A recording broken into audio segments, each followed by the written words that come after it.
I'm Caroline Miller, your host for Just Read It, where local writers from Portland, Oregon and the Pacific Northwest discuss and review some of the bestsellers on the New York Times list. And today I have two very special guests,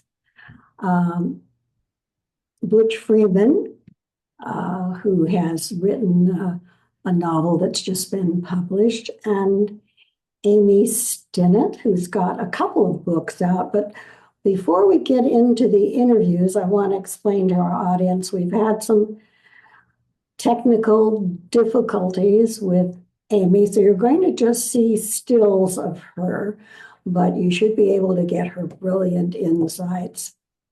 And today we will be discussing the Lion, the Lion Women of Tehran by, oh gosh, I've forgotten the name of the author. Can one of you help me out? Marjan Kamali. That's it, Marjan Kamali. Thank you. All right, let's start. Welcome, Butch. You've got a book fresh on the printed page. Tell us the title and a little bit about it.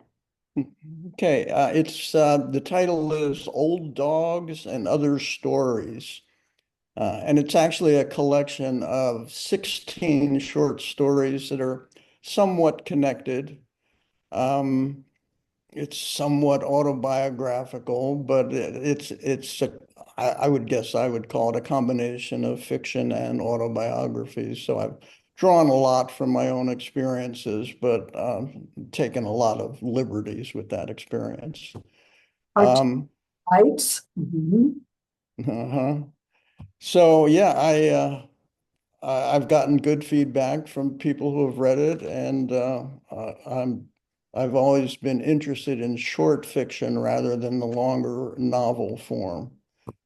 So this is a collection that I've written over the past 2 or 3 years, some of them published in other literary mags, and some written particularly for this book. And is there any humor in it, or is it a fairly straightforward collection? It's a straightforward collection, and they all have all except one or two have a similar narrator. I see. Okay. All right. Well, it sounds very interesting. And these stories based on personal experiences can be quite, oddly enough, as inventive as pure imagination. So look forward to it. Again, the title of the book? It's called Old Dogs and Other Stories.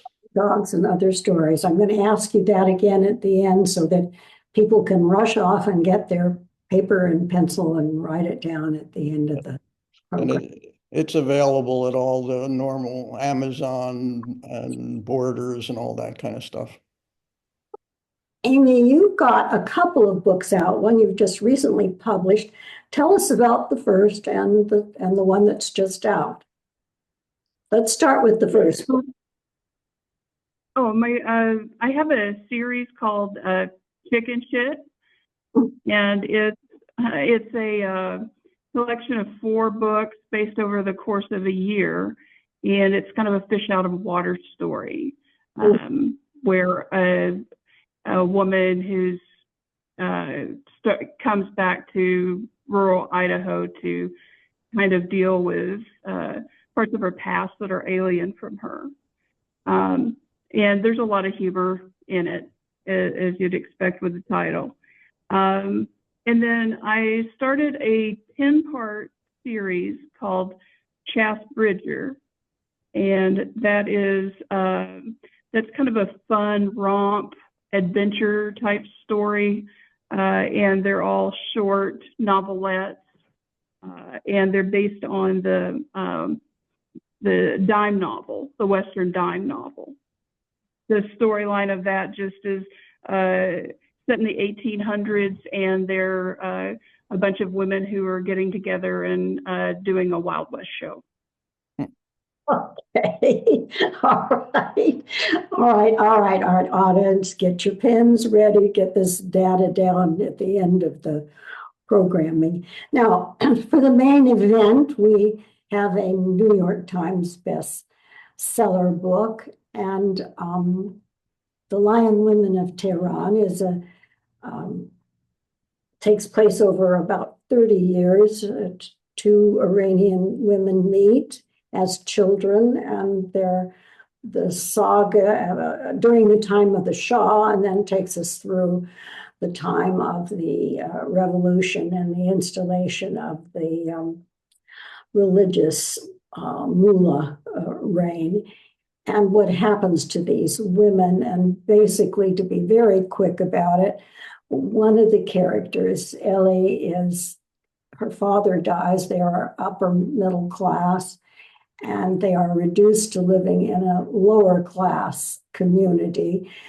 Their new rent paid by an uncle, and he doesn't want to pay more. And so she gets acquainted with a young woman in her class named Homan, and they get together, and they're both very bright at the top of their class, and they get into some mischief. And Ellie's mother is not happy about that, so she marries the uncle, and who then is willing to pay for better accommodations. So that's the gist of the story, but of course there's much to it, because as they grow up and the mullahs change, then it so happens that Ellie actually betrays her friend, who is a communist, and Homan is arrested, beaten, raped, and so forth. And Ellie has carried this secret all the way to America. She marries an American man, or an Indian man, but he gets a job in research in the United States. So as the book opens, Ellie is a grown woman in the United States, and while her husband does the work, she's selling perfume at a perfume counter. And then she gets this letter from Homan asking, the conditions are so bad, would Ellie bring the child to the United States? So that's the crux of the plot. I don't know that I got everything. I don't know if you care to add to that, Butch. Did I leave out something essential to the plot? No, I think you covered it pretty well. I mean, there are other characters that come into play, and in particular, Homa's daughter in the latter part of the book becomes sort of an important bridge between Homa and Ellie and their ability to get back together. Yes, and at the end of the book, if we dare speak of the end of the book, it is the daughter who looks, if my memory is right, looks on the TV while there is a revolution, and her grandmother, who is really Homa, is still leading the revolution in Tehran. Anything that you would like to add to the plot summary, Amy? And no, I think you covered it really well. I think that the betrayal was definitely the crux of the novel. That's where everything pivoted for me. Mm-hmm. Well, then let's just start with you. You've got your voice on the screen here. What was your opinion of the book? It's a woman's friendship story but there are many, many, many other themes to be derived from this. Certainly the question of patriarchy and a woman's place in the world comes in. What was your opinion of the book, Amy? What did you take away from this book? I guess I was about halfway through it when I was sitting there thinking, I'm not into this book. I don't it's not connecting with me. The stiff language, both in dialogue and narration, just wasn't connecting for me. And then the betrayal happened. And once that happened, I felt pulled into the story, was very engaged with the characters after that. And looking back, that was a device, the distance between you and the characters that was put there by the language. I think that's something we kind of already feel for other cultures. And what takes it to that personal level is something that's, very central, something very emotional that pulls you in. So, yeah. So the book finally seduced you when you got when we got into the actual betrayal and the guilt and so forth. Okay. Butch, how about you? What was your response to the book? Well, I sort of liked it all the way through. I thought it was really well written, and it kept me engaged, and I didn't feel like I needed to wait till I mean the point where Ellie sort of unknowingly betrays Homa is a crucial part of the book. But there was always that conflict between the two of them, which at times they were friendly, but it went through so many manifestations, their friendship, that I always feel like a book depends on conflict and the way people react and interact with each other. And there were so many interesting characters here that were playing off of each other. I thought Homa was the star of the book, and she was in Heroine. yeah. There's two of them, but she's the real lion, it feels like. Yes. She's the strong woman, and Ellie has to be drawn out by Homa. And it's a long process for her because she is a more upper class, traditional sort of woman. Even when she goes to New York, she still is concerned about her appearance and how she presents to other people and her place in society. And a lot of that came from her mother's influence, I think. Right.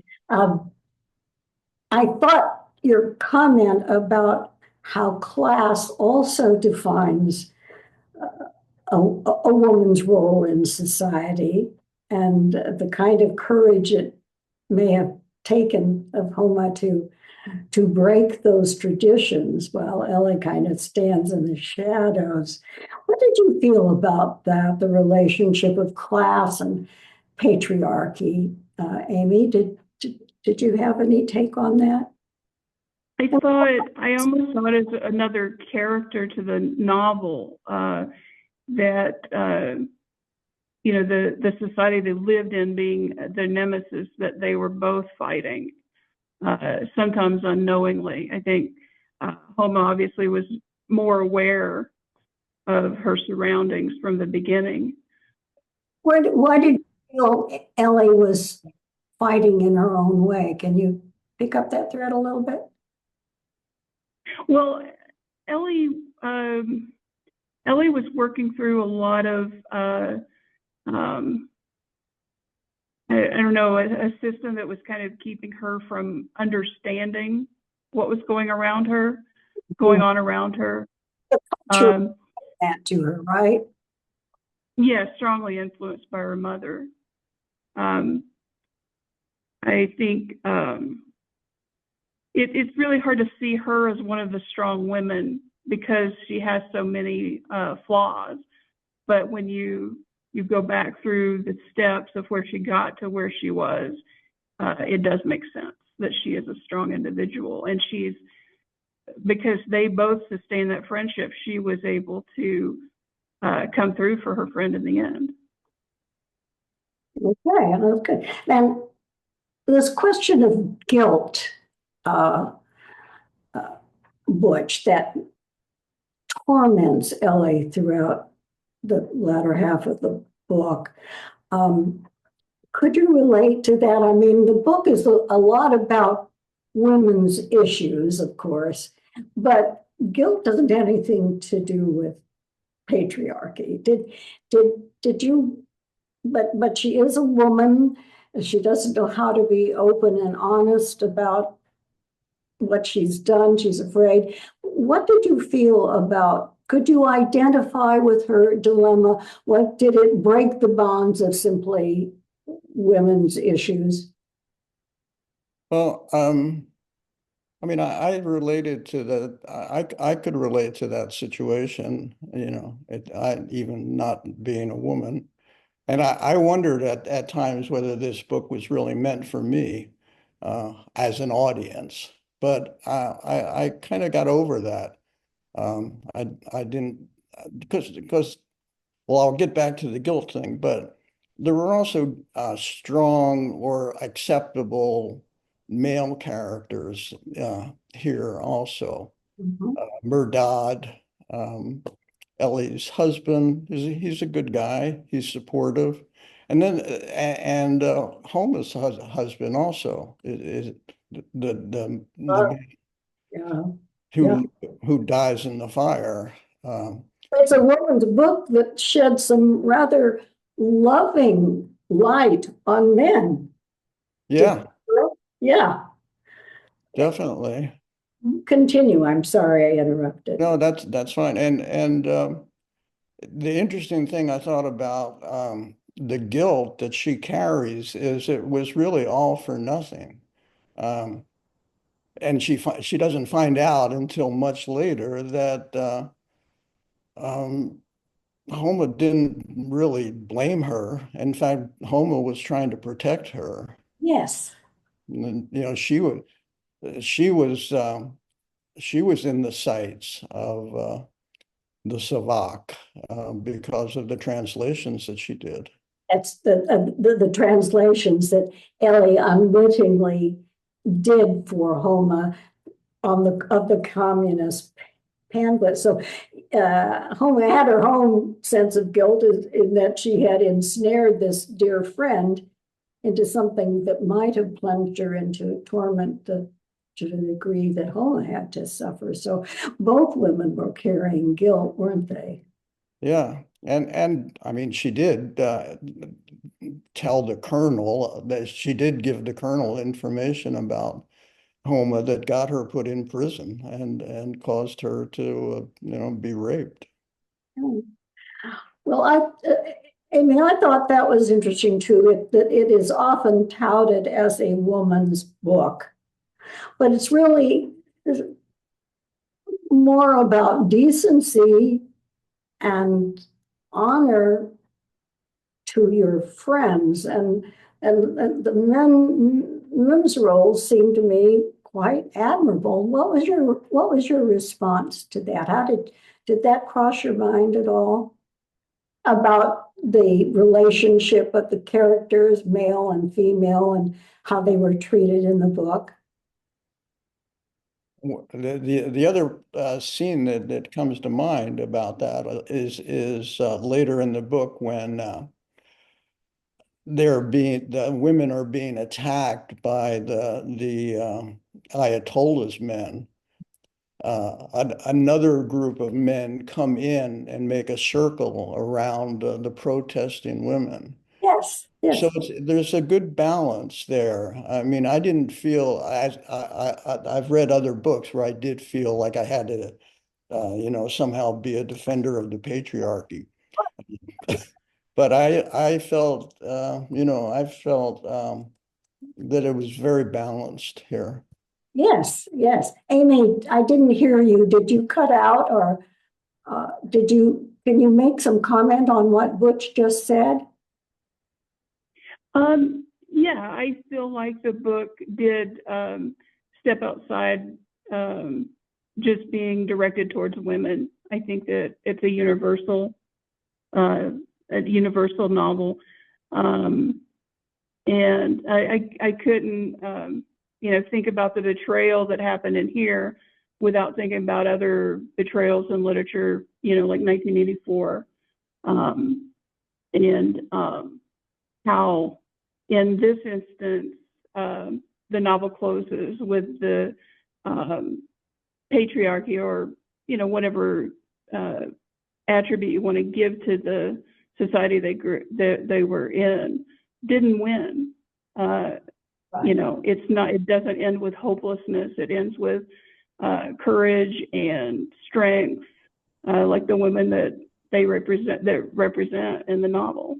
Yes, yes, yes. I think it was maybe touted too much as a woman's book, but I thought it really was a broader perspective of devotion to the people that you love, and your sense of decency. Well, we've run out of time here, but let me ask you, Butch, is this a book you would recommend to someone else? Maybe another guy? Yeah, definitely. Yeah, I mean, it's a good read.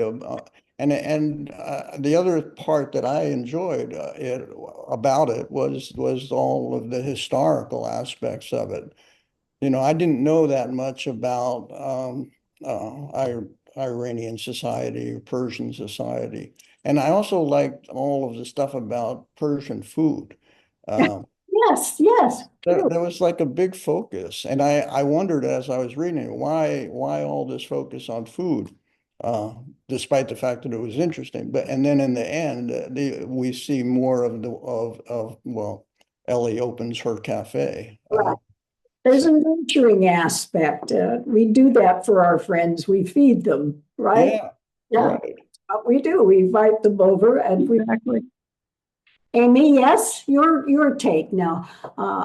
Would you recommend this book, even though you started out not too enthralled? Would you, having now gone through the entire book because you had to, would you recommend it to someone else? I would recommend it to readers who are patient. Yes, I think there are a lot of readers who are not very patient, and they have to have that boost in the very first chapter. And I don't recall a book I've ever not finished. But yes, I would definitely recommend it. It is worth the patience to get there, and it is an entertaining part at the beginning. It's just not as engaging until you get to that middle section, to me. But yeah, I definitely would recommend it. Okay, great. Well, all right, audience, you have the verdict. Obviously, I would recommend it too, and I think it's beautifully.